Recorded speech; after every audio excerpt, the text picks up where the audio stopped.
우리 엄마는 늘 웃고 있었다. 지금 생각하면 그게 얼마나 불가능한 일이었는지 알겠는데 어릴 때의 나는 그걸 몰랐다. 그냥 엄마는 원래 그런 사람인 줄 알았다. 해가 뜨면 빛이 나듯이 엄마는 원래 웃는 사람인 줄 알았다. 서울 변두리 반지하 단칸방. 여름이면 벽을 타고 올라오는 곰팡이 냄새가 코를 찔렀고 겨울이면 창문 틈으로 스며드는 외풍에 이불을 둘둘 말아도 발끝이 시렸다. 천장 바로 위가 길바닥이었기 때문에 밤이면 지나가는 사람들의 발소리가 또각또각 머리 위로 울렸다. 하이힐 소리, 무거운 군화 소리, 가끔은 취한 사람이 비틀거리며 끌고 가는 발소리까지. 그 소리들을 들으며 나는 잠이 들었고 엄마는 그때서야 부엌 한쪽 구석에 앉아 내일 가져갈 부엌거리를 펼쳤다. 장갑 공장에서 가져온 미싱 부엌. 엄마의 손가락 끝에는 언제나 실밥 자국이 있었고 손톱 밑에는 검은 기름때가 끼어 있었다. 내가 엄마 손을 잡으면 거칠고 갈라진 피부가 느껴졌는데 이상하게도 그 손이 세상에서 가장 부드러웠다. 엄마가 내 볼을 감싸댈 때 그 갈라진 손바닥에서 전해지는 온기는 어떤 비단보다 따뜻했다. 아버지는 내가 3살 때 돌아가셨다고 했다. 공사장에서 일하다 사고가 났다고. 엄마는 아버지 이야기를 할 때 한 번도 울지 않았다. 대신 이렇게 말했다. 네 아빠는 하늘에서 우리를 보고 있어. 오늘도 비가 안 오는 걸 보면 아빠가 우산 안 챙겨도 되게 해준 거야. 그런 식이었다. 비가 오면 오는 대로 아빠가 화단에 물 주는 거라고 했다. 눈이 오면 아빠가 너한테 눈사람 만들어 놀라고 보내준 거라고 했다. 엄마의 세계에서 아버지는 죽은 사람이 아니라 날씨를 관장하는 수호신이었고 나는 그 신화를 온전히 믿으며 자랐다. 가난은 당연히 있었다.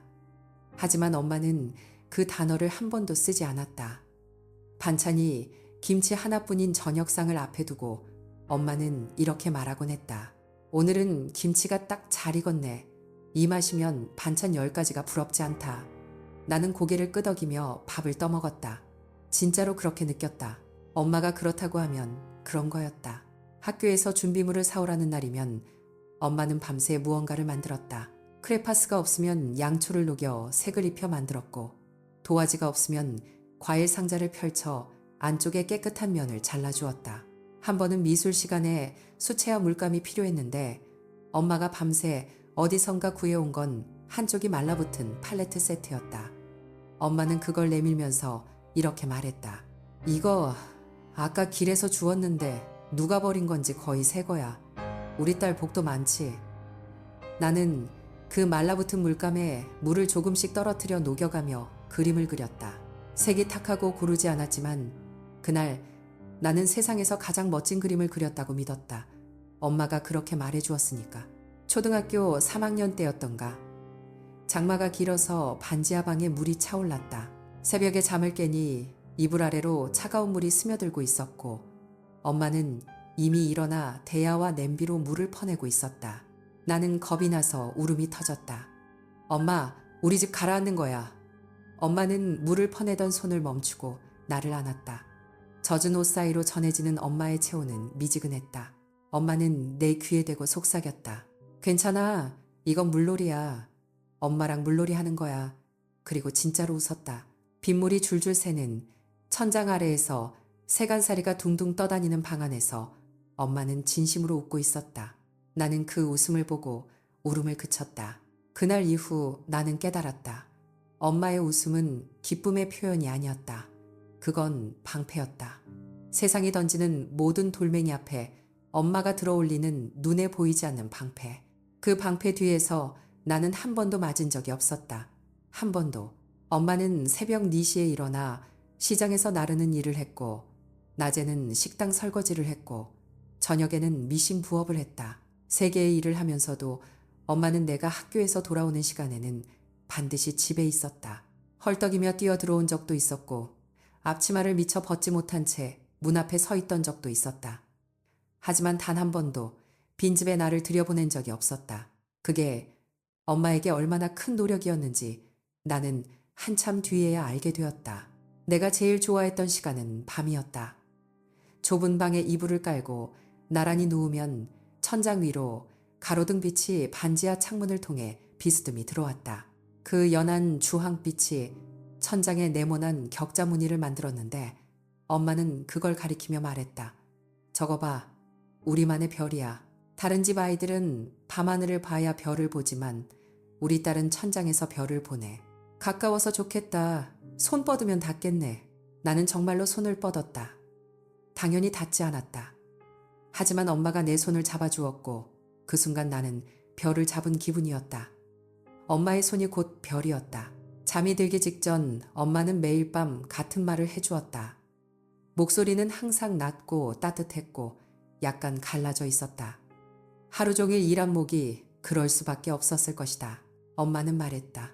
우리 딸 엄마한테 와줘서 고마워. 오늘도 건강해서 고마워. 내일도 같이 있자. 그게 엄마의 자장가였다. 음정도 가사도 없는 그냥 감사와 사랑을 나열하는 문장 3개. 나는 그 문장을 들으며 세상에서 가장 부유한 아이가 되어 잠들었다. 지금도 비가 오는 밤이면 그 반지하 방의 냄새가 난다. 눅눅하고 차갑고 어딘가 곰팡내가 섞인 공기. 하지만 그 냄새 속에 반드시 섞여 있는 게 있다. 엄마가 저녁에 끓여주던 된장찌개의 구수한 냄새, 미신 기름 냄새, 그리고 엄마가 나를 안을 때 나던 비누 냄새. 엄마는 아무리 피곤해도 잠자리에 들기 전에 반드시 손을 씻고 얼굴을 씻었다. 내가 안길 때 깨끗한 냄새를 맡게 하려고. 그것도 나중에야 알았다. 세상은 우리에게 가진 것이 없다고 말했다. 하지만 엄마는 매일 밤 나에게 말했다. 우리한테는 다 있어. 나는 그 말을 믿었다. 그리고 그 믿음이 그 어떤 유산보다 무거운 것이었음을 훗날 모든 것을 잃고 나서야 비로소 깨닫게 된다. 24살이 되던 해 엄마의 기침이 멈추지 않았다. 처음에는 환절기 감기라고 했다. 그 다음에는 미세먼지가 심해서 그렇다고 했다. 엄마는 늘 그런 식이었다. 아픈 것조차 계절 탓, 날씨 탓으로 돌려버리는 사람이었다. 그런데 그해 가을 새벽 2시에 화장실에서 들려오는 기침 소리가 달랐다. 마른 기침이 아니라 무언가 끌려 올라오는 소리. 가슴 깊은 곳에서 뼈가 긁히는 듯한 소리가 얇은 벽 너머로 스며들었다. 나는 이불을 움켜쥔 채 누워서 그 소리를 들었다. 눈을 감아도 잠이 오지 않았다. 병원에 가자고 했을 때 엄마는 고개를 저었다. 돈이 아까워서가 아니라 자신이 아프다는 사실을 딸에게 들키는 것이 부끄러운 사람이었다. 내가 3번을 울고 4번째에 엄마 손을 잡아 끌었을 때 엄마는 처음으로 아무 말 없이 따라왔다. 그 침묵이 나를 더 무섭게 했다. 만성기관지 확장증. 오랜 세월 먼지와 세제와 습기를 들이마신 폐가 서서히 굳어가고 있다고 했다. 의사는 당장 생명에 지장은 없지만 무리하면 안 된다고 했고 엄마는 진료실을 나오며 괜찮다, 이 정도면 다행이지 라고 웃었다. 나는 그 웃음을 보면서 알았다. 이제 내가 그 웃음을 대신 지어야 할 차례라는 것을. 나는 작은 의류수선 가게에서 일하고 있었다. 엄마에게 배운 솜씨로 단추를 달고 바지를 줄이고 찢어진 안감을 감췄다. 넉넉하지는 않았지만 반지하방 월세와 엄마 약값 정도는 감당할 수 있었다. 그것으로 충분하다고 생각했다.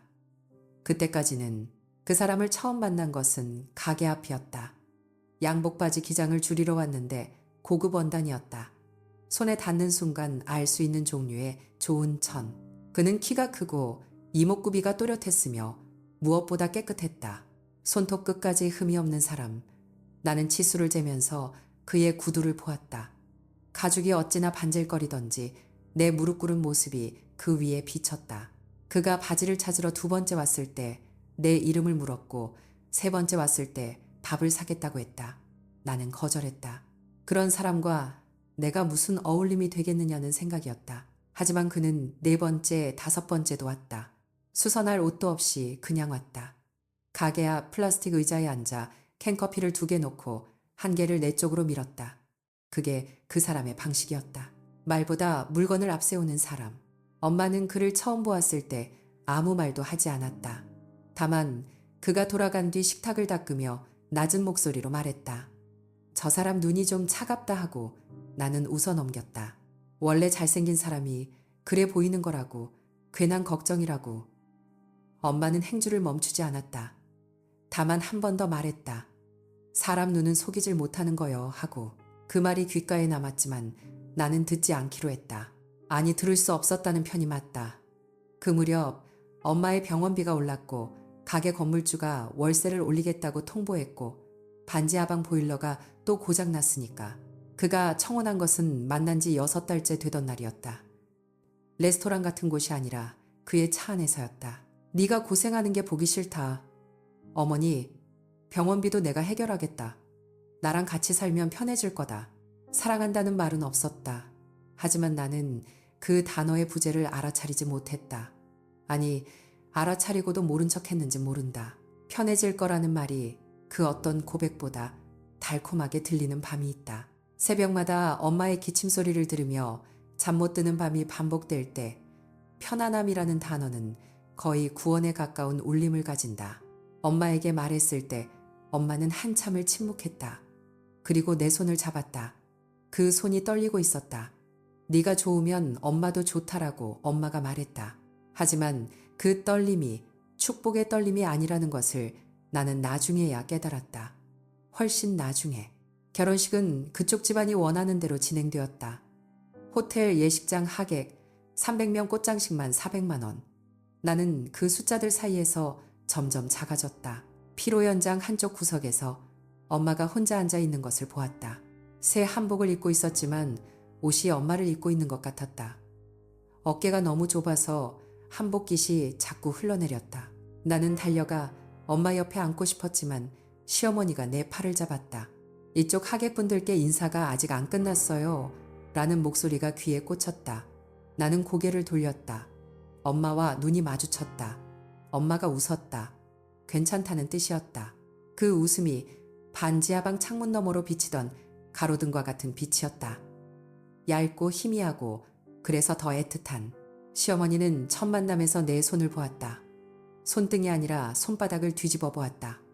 굳은 살과 수선 바늘에 찔린 자국들, 그리고 아무 말 없이 손을 놓았다. 그것이 심사였다.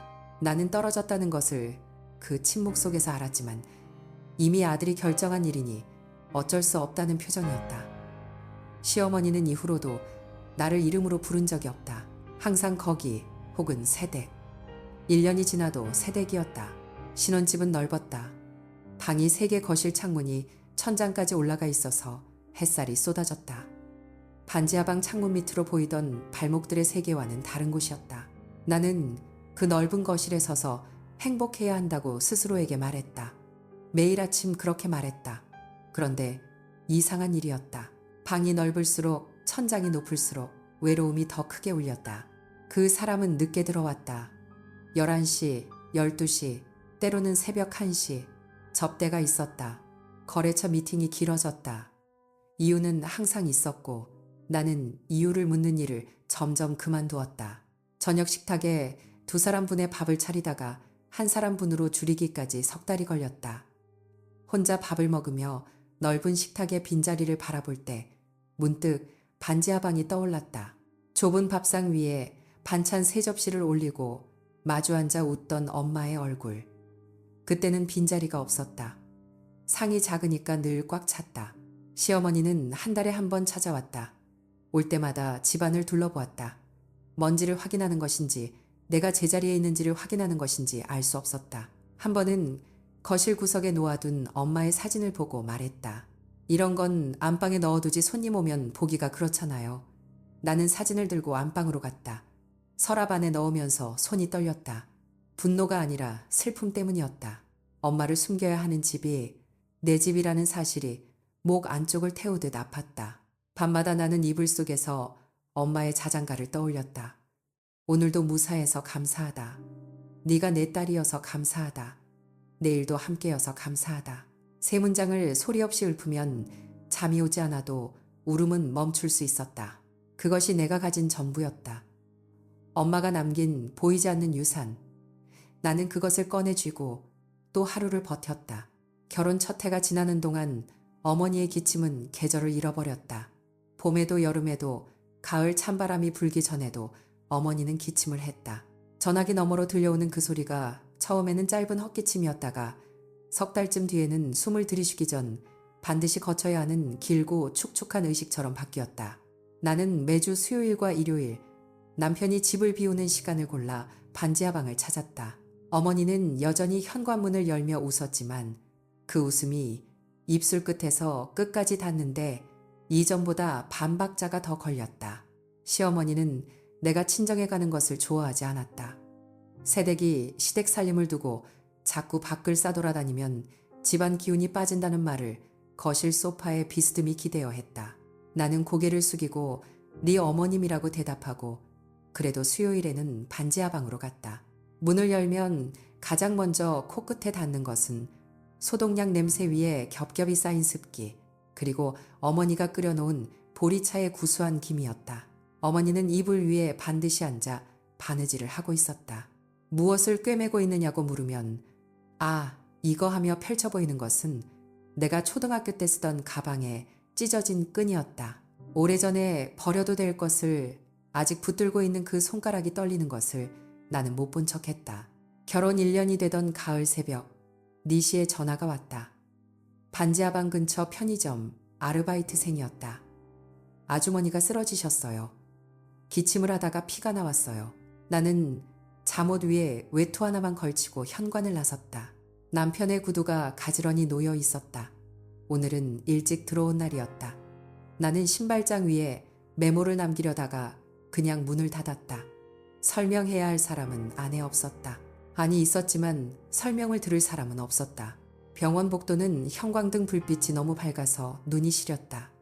간호사가 보호자분이시냐고 물었고 나는 딸입니다 라고 대답했다. 그 두 글자가 그렇게 무겁게 느껴진 적은 처음이었다. 중환자실 유리문 너머로 어머니의 몸이 보였다. 작았다. 기억 속보다 훨씬 작았다. 반지하방 장판 위에서 내 이불을 펴주던 그 등이, 새벽 시장에서 수박 상자를 머리에 이던 그 어깨가 흰 시트 위에서는 15살 아이의 것처럼 가느다랗게 누워 있었다. 의사가 말했다. 기관 지확장증이 오래된 환자분이라 폐 조직이 상당 부분 경화됐고 이번 객혈은 혈관 쪽에서 발생한 것이라 지금 지혈은 됐지만 앞으로 반복될 수 있다고. 나는 고개를 끄덕이면서 눈앞에 하얀 안개가 피어오르는 것을 느꼈다. 경화, 굳어졌다는 뜻이다. 수십 년 동안 먼지와 세제 거품과 곰팡이 포자를 들이마시며 일했던 어머니의 폐가 천천히 조용히 돌처럼 굳어가고 있었다는 뜻이다. 어머니는 그것을 알면서도 웃고 있었다는 뜻이다. 3일째 되는 날 어머니가 눈을 떴다. 산소 마스크 아래로 입술이 움직였다. 나는 귀를 가까이 대었다. 왔구나. 네 엄마 왔어요. 어머니의 눈동자가 천천히 병실 천장을 훑었다. 형광등 빛이 따가운지 눈을 잠깐 찡그렸다가 다시 나를 보았다. 그 눈이 웃고 있었다. 누워서도 피를 토하고 나서도 어머니의 눈은 웃고 있었다. 나는 그 웃음이 무서웠다. 열흘 뒤 어머니가 말했다.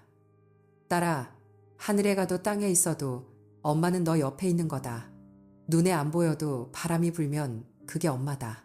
비가 오면 그것도 엄마고 볕이 나면 그것도 엄마다. 세상 모든 것이 다 엄마인데 네가 어디를 가든 혼자인 적이 있겠느냐. 나는 울지 않으려고 입술을 깨물었다. 어머니가 마른 손을 들어 내 뺨을 만졌다. 손바닥이 서늘했다.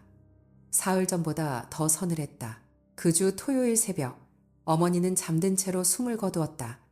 간호사가 전화를 했고 나는 이번에도 잠옷 위에 외투를 걸쳤다. 현관에서 남편과 마주쳤다. 이 시간에 어디 가느냐는 말에 나는 엄마가 돌아가셨어요 하고 대답했다. 남편은 잠깐 멈추더니 핸드폰을 꺼내 화면을 확인했다. 아, 장례식장은 내가 알아볼게. 월요일 오전에 중요한 미팅이 있으니까 빨리 처리하자. 빨리 처리하자. 그 5글자가 귓속에서 납처럼 녹아내렸지만 나는 아무 말도 하지 못했다. 그저 신발을 신고 문을 나섰다. 장례는 이틀장으로 치러졌다. 남편이 그렇게 정했다.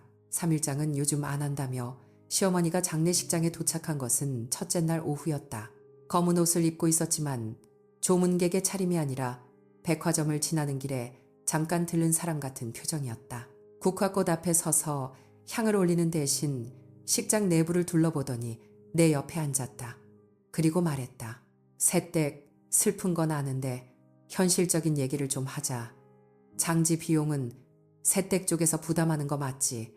우리 집안에서 낼 이유는 없고, 그리고 이 말 하기 좀 그렇지만 이제 마음 정리 빨리 하고 애 생각을 해야지. 시집 온 지 1년이 넘었는데 소식이 없으니 동네 사람들이 뭐라고 하겠어. 나는 어머니의 영정사진을 바라보았다. 사진 속 어머니는 웃고 있었다. 결혼식 날 찍은 사진이었다.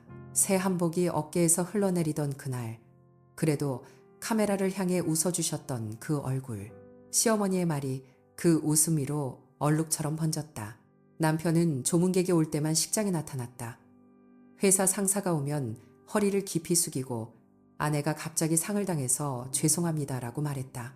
마치 어머니의 죽음이 자신의 업무에 폐를 끼친 사건인 것처럼. 조문객이 빠지면 남편은 복도로 나가 전화를 했다. 웃음소리가 새어 들어왔다. 나는 빈소를 혼자 지켰다. 국화꽃 향이 진하게 내려앉은 그 방에서 어머니의 영정 앞에 무릎을 꿇고 소리 없이 세 문장을 되뇌었다. 오늘도 무사해서 감사하다. 네가 내 딸이어서 감사하다. 내일도 함께여서 감사하다. 하지만 내일은 함께가 아니었다. 어머니는 이제 바람이고 비이고 볕이라고 했지만 내 손을 잡아주는 바람은 없었다. 빈소의 형광등은 병원보다 더 밝았고 나는 그 빛 아래서 완전히 혼자였다. 눈물이 턱끝에서 떨어져 검은 치마 위에 작은 원을 만들었다. 그 원이 번지는 동안 나는 생각했다. 어머니가 평생 지켜주었던 그 웃음의 방패가 이제는 나에게 없다는 것을, 그리고 이 집에서, 이 결혼 안에서 나를 지킬 수 있는 것은 아무것도 남아있지 않다는 것을. 장지로 가는 차 안에서 시어머니가 다시 말했다. 이제 됐으니까 다음 달부터 산부인과 좀 다녀봐. 아들 하나는 있어야 이 집안에서 새댁자리가 생기는 거야. 나는 창밖을 보았다. 하늘이 맑았다.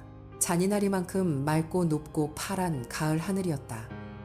어머니가 말한 그 하늘 어딘가에 어머니가 있다면 지금 이 차 안의 대화를 듣고 있을까? 듣고 있다면 웃고 있을까? 아마 울고 있을 것이다. 하지만 그 울음조차 나에게는 들리지 않았다. 어머니가 떠나고 석 달이 지났을 무렵 입덧이 시작되었다. 아침마다 화장실 타일 위에 무릎을 꿇고 속을 비워내면서 나는 이상하게도 울음이 아니라 웃음이 새어나왔다. 몸 안에 누군가가 자라고 있다는 사실이 텅 빈 그 결혼 생활 안에서 처음으로 의미 있는 무게로 느껴졌기 때문이다. 산부인과에서 초음파 화면 속 콩알만 한 심장이 깜빡이는 것을 보았을 때 나는 비로소 어머니가 왜 그토록 웃을 수 있었는지 이해했다. 사랑할 대상이 있으면 사람은 어떤 바닥에서도 고개를 든다.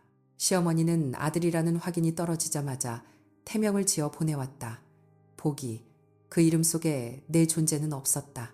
나는 아이를 담는 그릇이었고 그릇이 제 역할을 마치면 선반 위에 올려두면 되는 것이었다. 남편은 출산 당일에도 병원에 오지 않았다. 분만실 천장의 형광등이 눈부시게 흔들리는 가운데 나는 혼자 이를 악물었다. 간호사가 아이를 내 가슴 위에 올려놓는 순간 세상의 모든 소리가 멈추었다. 젖은 머리카락, 붉고 쭈글쭈글한 얼굴, 그리고 내 피부에 닿자마자 울음을 뚝 그친 작은 입술. 아이는 내 심장 소리를 알아듣는 것 같았다. 나는 아이의 이마에 입술을 대고 속삭였다. 오늘도 무사해서 감사하다. 네가 내 아이여서 감사하다.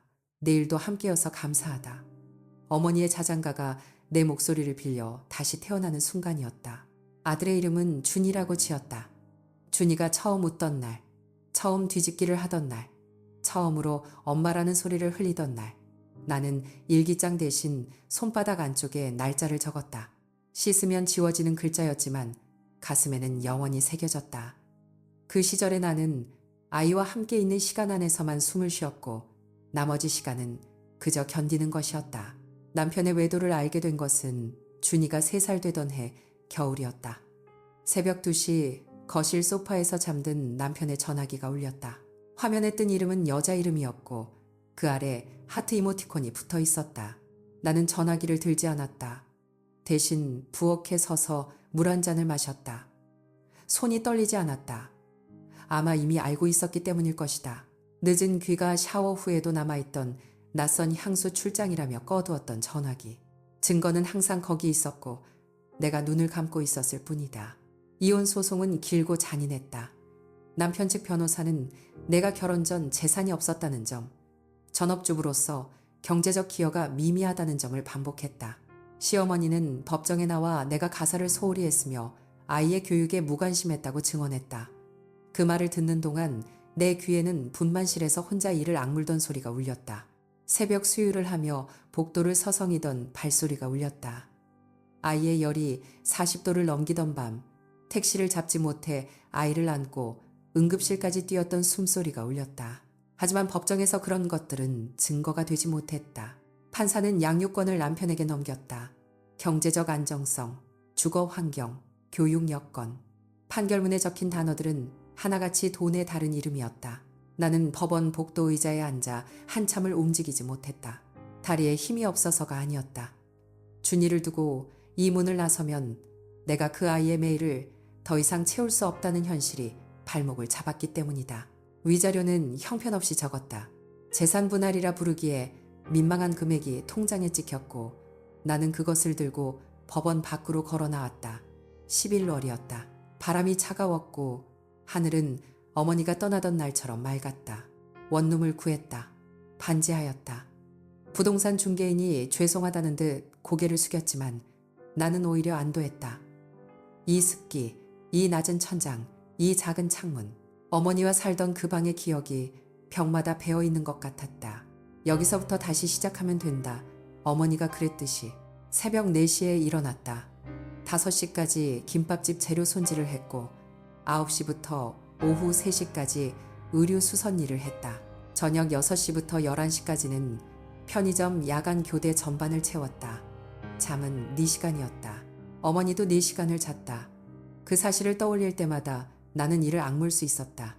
피곤한 것이 아니라 익숙한 것이라고. 이것은 유전이라고 스스로에게 말했다. 격주 토요일. 나는 준이를 만났다.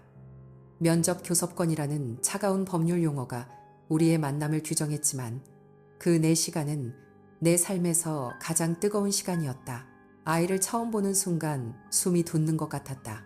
준이는 만날 때마다 조금씩 자라 있었고 그 달라진 부분 하나하나가 내가 놓친 시간의 무게로 가슴을 눌렀다. 하지만 아이는 나를 보면 항상 뛰어왔다.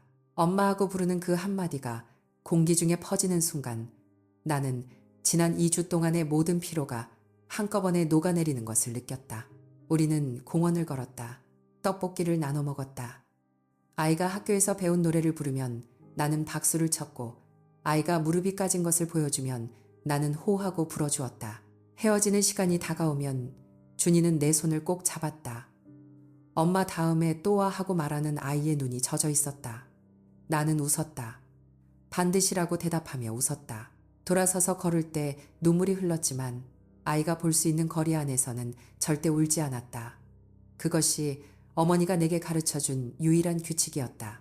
반지하 방에 돌아오면 나는 신발도 벗지 않은 채 현관에 주저앉아 한참을 울었다.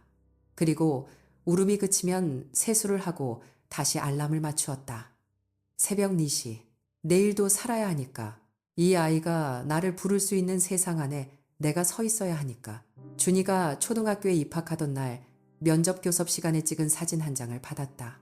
교복을 입은 아이가 카메라를 향해 브이를 하고 있었고 그 뒤로 남편의 새아내가 흐릿하게 서 있었다.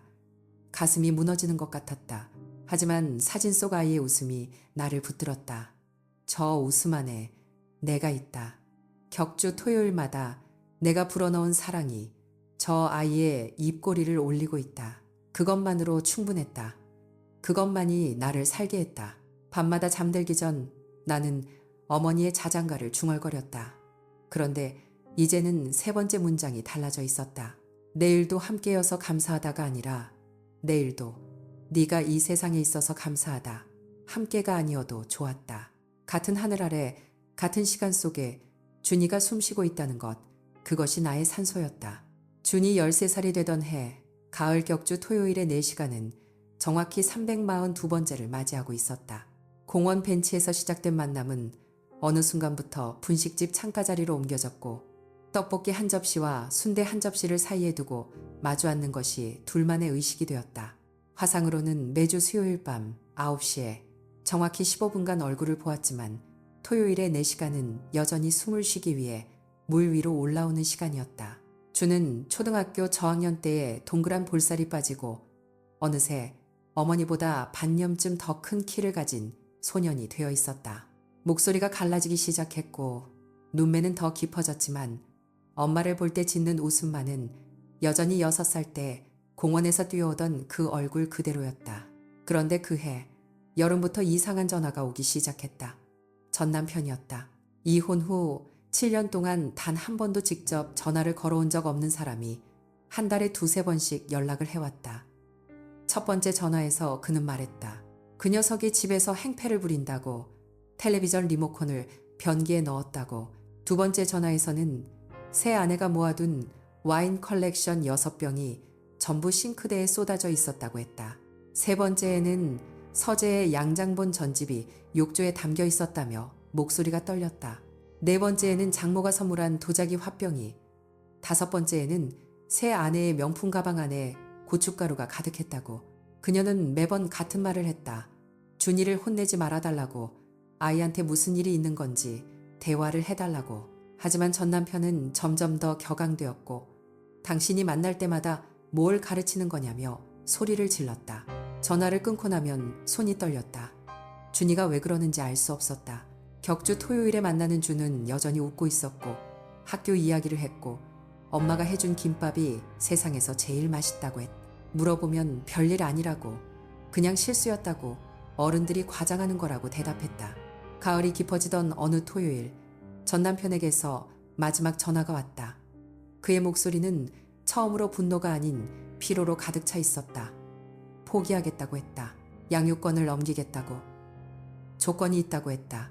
위자료 반환이니 양육비 면제니 숫자들을 나열했지만 그녀의 귀에는 아무것도 들리지 않았다.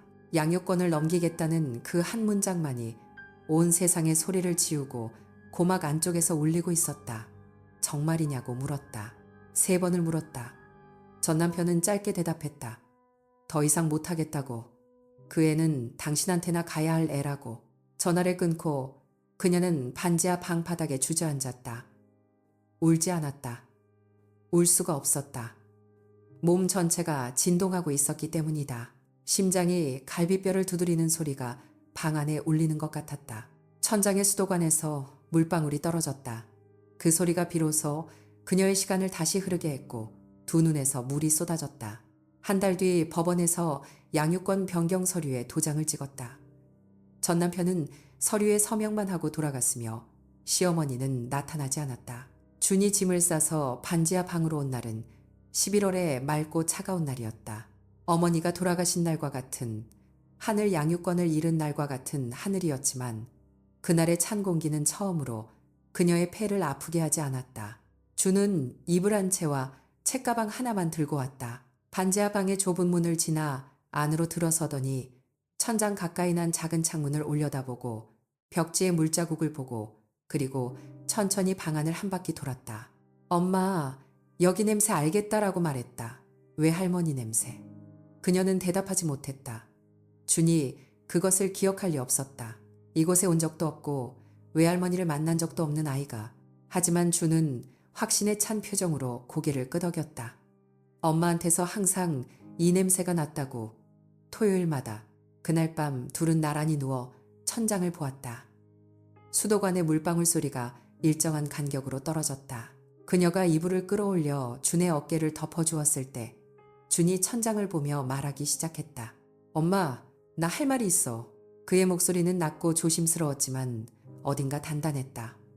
13살 소년의 목소리가 아니라 오랫동안 혼자서 무언가를 결심하고 실행해온 사람의 목소리였다. 리모컨을 변기에 넣은 거 실수 아니었어. 그녀의 숨이 멈췄다.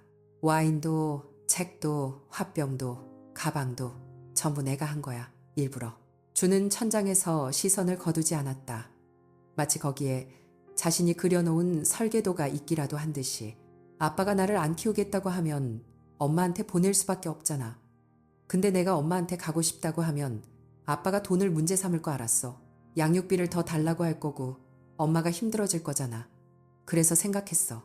아빠가 스스로 포기하게 만들면 아빠 쪽에서 먼저 내보내는 거니까 엄마한테 뭘 요구할 명분이 없어지잖아. 그녀는 몸을 돌려 준을 바라보았다. 어둠 속에서 소년의 옆얼굴이 보였다. 턱선이 약간 떨리고 있었다. 제일 처음에 리모컨을 골랐어. 텔레비전을 못 보면 새엄마가 제일 먼저 짜증을 내거든. 와인은 아빠 거 아니고 새엄마 거였어. 아빠는 남의 물건이 망가지면 더 스트레스를 받아. 책은 아빠가 읽지도 않으면서 손님 올 때 보여주려고 놔둔 거였고, 화병은 새 외할머니 선물이라 깨지면 새엄마랑 아빠가 싸우거든. 가방은 가방이 제일 효과가 컸어. 새엄마가 그날 밤에 울면서 이 집에서 못 살겠다고 했대. 준의 목소리가 아주 미세하게 갈라졌다. 매번 부수고 나서 내 방에 들어가면 손이 떨렸어. 들킬까봐가 아니라 엄마한테 미안해서. 엄마가 나를 바르게 키웠는데 나는 물건을 부수는 애가 돼 있으니까. 그녀는 아무 말도 하지 못했다. 입술이 떨리고 가슴 한가운데서 뜨거운 것이 치밀어 올랐는데 그것이 슬픔인지 분노인지 자랑스러움인지 구분할 수 없었다. 아니, 전부였다. 동시에 한꺼번에. 그리고 한 가지 더라고 준이 말했다. 수요일 밤 화상통화 때 엄마 뒤에 항상 그 벽이 보였어. 물자국 있는 벽. 엄마는 웃고 있었는데 눈이 항상 부어 있었어. 나는 그걸 보면서. 거기서 준의 목소리가 끊겼다. 13살 소년이 이를 악물고 있었다. 천장에 물방울이 하나 떨어졌다. 그리고 또 하나. 그녀는 준을 끌어안았다. 반지하 방의 차가운 공기 속에서 소년의 등이 넓어져 있었다. 6살 때 공원에서 안았을 때의 그 작은 등이 아니었다. 이 아이 혼자서 3년을 버텼구나. 물건을 고르고 시기를 정하고 들키지 않게 실행하고 엄마 앞에서는 별일 아니라고 웃어 보이면서 그것은 그녀의 어머니가 했던 일과 정확히 같은 일이었다. 웃음이 터져나왔다. 울면서 웃었다. 준도 엄마의 품 안에서 어깨를 떨었다. 그렇게 둘은 오래, 아주 오래 그 자세로 있었다.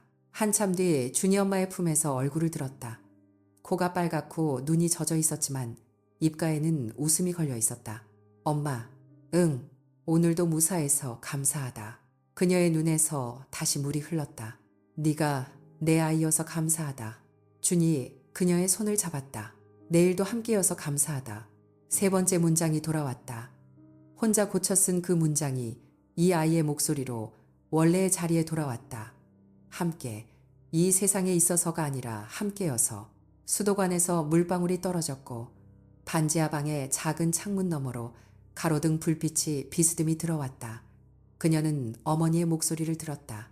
바람 속에서, 빗소리 속에서, 햇살 속에서가 아니라 바로 옆에 누워있는 아이의 숨소리 속에서. 그해 겨울은 유난히 길었다. 반지하 방 천장 한쪽 귀퉁이에서 여전히 물이 샜고 준이 이사 온 첫 주에 그 아이는 아무 말 없이 철물점에서 실리콘 한 통을 사와 직접 틈새를 메웠다. 서툰 손이었지만 정성스러운 손이었다. 나는 그 뒷모습을 바라보며 이 아이가 어디서 이런 걸 배웠을까 생각했다. 아무도 가르쳐주지 않았을 것이다. 다만 스스로 배웠을 것이다. 부서진 것들 사이에서 살아남는 법을. 준은 전학수속을 조용히 마쳤다. 인근 중학교였고 교복은 중고를 구했다. 내가 사이즈를 맞춰 줄여주겠다고 했더니 준이 잠시 나를 바라보다가 엄마 원래 바느질 잘하잖아 하고 웃었다. 나는 그 말 한마디에 목이 메었다. 수요일 밤 영상통화 15분 속에서 이 아이는 나의 삶을 전부 외우고 있었다. 내가 양장점에서 일했던 것도 손가락 끝에 굳은 살이 박혀 있는 것도 아마 화면 너머로 다 보았을 것이다. 우리의 하루는 단순했다. 새벽 4시에 나는 일어나 도시락 2개를 쌌다. 하나는 준의 것, 하나는 나의 것. 준은 5시 반이면 스스로 눈을 떴고 이불을 개고 좁은 세면대에서 세수를 한 뒤 밥상 앞에 앉았다. 아침마다 우리는 마주 앉아 밥을 먹었다. 특별한 반찬이 있는 날은 드물었다. 계란 후라이 하나, 김치 한 종직 국 한 그릇. 그러나 그 식탁 위에는 세상 어디에도 없는 것이 하나 있었으니 그것은 마주보는 두 사람의 눈이었다. 준은 먹으면서 나를 보았고 나는 먹으면서 준을 보았다. 우리가 함께 있다는 것, 그 사실 자체가 반찬이었다. 준은 공부를 놀라울 만큼 잘했다. 그것을 처음 한 것은 전학 후 첫 중간고사 성적표를 가져온 날이었다. 전교 1등이라고 적힌 종이를 나에게 건네며 준은 아무렇지도 않다는 듯이 말했다. 별거 아니야. 원래 공부는 좋아했어.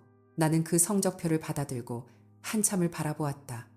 그 아이가 아버지의 집에서 물건을 부수면서도 학교 성적은 단 한 번도 놓지 않았다는 뜻이었다. 아무도 돌봐주지 않는 집에서, 아무도 참 잘했다고 말해주지 않는 방에서 이 아이는 혼자 책상에 앉아 미래를 준비하고 있었던 것이다. 나는 성적표를 내려놓고 준의 손을 잡았다. 손가락이 길었다. 내 기억 속 작고 동그란 아기 손이 어느새 이렇게 커졌다. 엄마 왜 울어? 하고 준이 물었다. 나는 웃으면서 말했다. 안 울어, 기뻐서 그래. 중학교 3년, 고등학교 3년, 6년이라는 시간이 반지하 방에서 흘렀다. 그 사이 나는 양장점 일을 계속했고 준이 고등학생이 되던 해에 작은 수선집을 하나 열었다. 재봉틀 2대와 의자 3개가 전부인 가게였지만 내 이름이 적힌 간판이 있었다. 준이 직접 나무판에 매직으로 써준 글씨였다. 장검. 삐뚤빼뚤했지만 세상에서 가장 반듯한 간판이었다. 가게 문을 처음 연 날 준은 학교를 마치고 달려와서 문 앞에 서서 사진을 찍어주었다. 엄마 웃어 하고 말했다. 나는 웃었다. 이번에는 방패가 아닌 웃음이었다. 준의 수학 성적은 전국 모의고사에서도 상위권이었고 과학 경시대회에서 수상했다는 연락을 받은 날, 나는 가게에서 재봉틀 앞에 앉아 있다가 전화기를 내려놓고 한참을 멍하니 있었다. 이것이 가능한 일인가? 반지하 방에서 4시간 자며 살아온 엄마의 아들이, 누구의 과외 한 번 받아본 적 없는 이 아이가 이 나라에서 가장 똑똑한 아이들 사이에서 이름을 올리고 있다. 엄마, 나는 그때 처음으로 생각했다. 엄마가 나에게 주었던 것, 내가 준에게 주었던 것, 그것이 결국 이런 형태로 되돌아오는 것이구나. 수능이 끝난 겨울준은 현관문을 열고 들어오면서 말했다. 엄마, 나 합격했어. 서울 소재 최상위 대학교 자연과학부 전액 장학금. 나는 그 말을 듣고 재봉틀에서 일어서다가 다리에 힘이 풀려 주저앉았다. 준이 달려와 나를 잡았다. 괜찮아 하고 내가 말했다. 괜찮아. 다리가 좀 아파서 하고 거짓말을 했다. 다리가 아픈 것이 아니었다. 심장이 너무 세게 뛰어서 몸이 버틸 수가 없었던 것이다. 준은 나를 안아 올려 방 안으로 데려갔고 이불 위에 나를 눕히고 물 한 잔을 가져왔다. 그 모습이 어머니였다. 반지하 방에서 홍수가 나던 날, 나를 업어 옥상으로 올라가던 어머니의 등, 물 한 잔을 건네는 준의 손에서 어머니의 손이 보였다. 대학 입학 후 1년 준은 학과 수석을 유지하며 교수의 추천을 받아 해외 연구 교류 프로그램에 선발되었다. 1년간 유럽의 한 대학에서 연구하는 기회였다. 나는 당연히 가야지 하고 말했다. 이런 기회가 어디 있어 하고 덧붙였다. 준은 밥을 먹다 말고 숟가락을 내려놓았다. 엄마도 같이 가. 나는 젓가락을 든 채 멈추었다. 내가 왜 하고 물었다. 준이 말했다. 나를 돌보려고 가는 게 아니야. 엄마가 엄마 인생을 살려고 가는 거야. 거기 가면 직물 공방이 있어. 내가 알아봤어. 엄마가 좋아할 거야. 수업도 들을 수 있고 옷도 만들 수 있고 엄마 이름으로 뭔가를 만들 수 있는 곳이야. 나는 아무 말도 할 수가 없었다. 이 아이가 장학금 서류를 정리하면서 연구 프로그램을 지원하면서 동시에 나를 위한 공방을 찾고 있었다는 것, 나의 손가락에 좋아하는 것을, 나의 눈이 빛나는 순간을 이 아이가 전부 기억하고 있었다는 것. 마치 내 어머니가 반으로 접은 크레파스 세트를 문방구 앞에서 주었다며 웃던 그 밤처럼 준이 나에게 건네는 것은 비행기 표가 아니었다. 그것은 어머니가 나에게 주었던 것과 같은 것이었다. 세상에서 가장 값비싼, 그러나 어떤 가격표도 붙일 수 없는 것. 너는 이것을 받을 자격이 있는 사람이야 라는 말. 그날 밤 반지하 방에 나란히 누워 준의 숨소리를 들었다.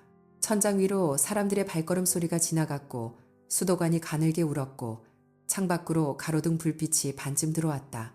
모든 것이 예전과 같았다. 하지만 아무것도 같지 않았다. 나는 눈을 감고 어머니의 목소리를 떠올렸다. 오늘 하루도 네가 있어서 행복하다. 네가 내 딸이어서 고맙다. 내일도 함께여서 감사하다. 그리고 준의 목소리가 그 위에 겹쳐졌다. 똑같은 세 문장. 어머니에게서 나에게로, 나에게서 준에게로, 그리고 이제 준에게서 다시 나에게로. 사랑은 물처럼 아래로만 흐르는 것이 아니었다. 사랑은 나무처럼 자랐다. 뿌리가 깊으면 가지가 하늘을 향해 뻗고 그 가지 끝에서 다시 씨앗이 떨어져 새로운 땅에 닿았다. 심장이 뛰었다. 무섭도록 세게 뛰었다. 비행기를 타본 적이 없었다. 여권조차 만들어 본 적이 없었다. 그러나 두려운 것이 아니었다. 이 심장이 뛰는 것은 내가 아직 살아있다는 뜻이었다. 앞으로 살아갈 날들이 남아있다는 뜻이었다. 그리고 그 남은 날들 곁에 준이 있을 것이었다. 나는 준의 이불을 여며주었다. 내 손이 닿자 잠든 준의 입가에 미소가 번졌다. 그 미소는 어머니의 미소였고 나의 미소였고 앞으로 태어날 모든 아이들에게 전해질 미소였다. 나는 속삭였다.